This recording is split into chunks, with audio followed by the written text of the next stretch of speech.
The challenge that Jamaica faces is something called excessive bureaucracy.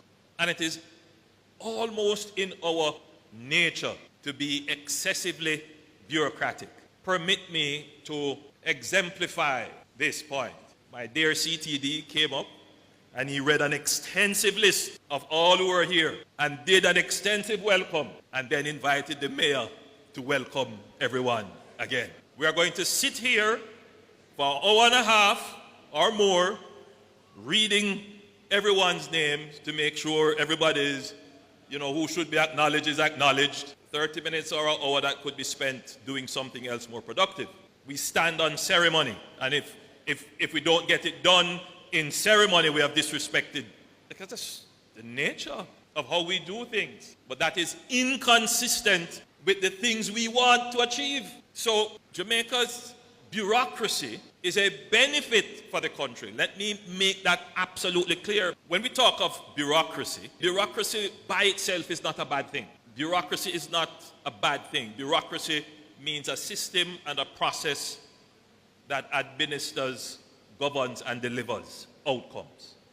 That's bureaucracy. And in our system, we have ministries, departments, and agencies. That forms effectively the public bureaucracy. Of course, there are other elements to the bureaucracy. We have oversight bodies, which are commissions and courts, and we have other public-private entities which form part of the decision-making process.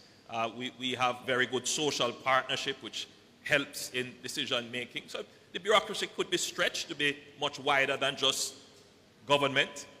But when I'm speaking of bureaucracy, I'm essentially speaking of the public bureaucracy, the ministry, the departments, and their agencies and the commissions that exist. Now, without that, the UK would not have felt comfortable to allocate $300 million in a fund and $53 million of that to Jamaica.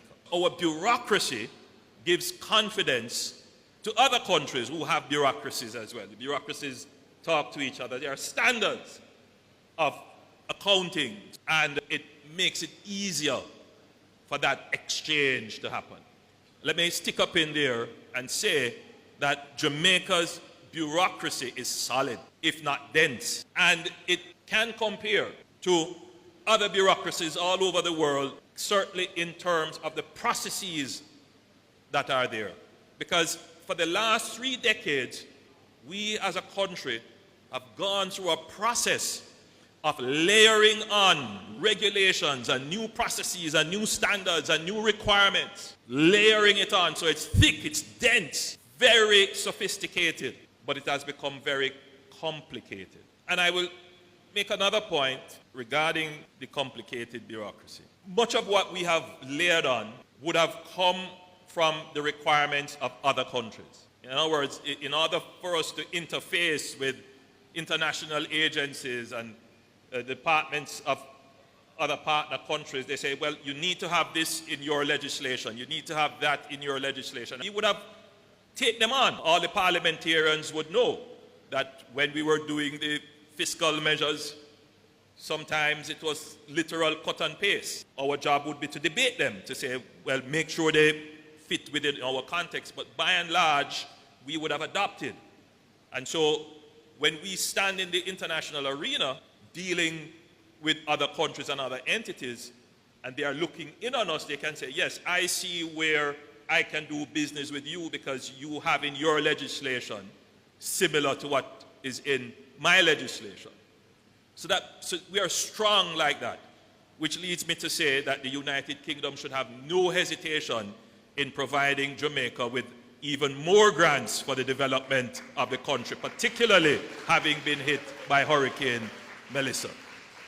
And in truth, I believe the United Kingdom, based upon our historical ties, should look more to supporting countries in the region like Jamaica. And we look forward to exploring that. And indeed, I will come to say more about how we intend to cooperate.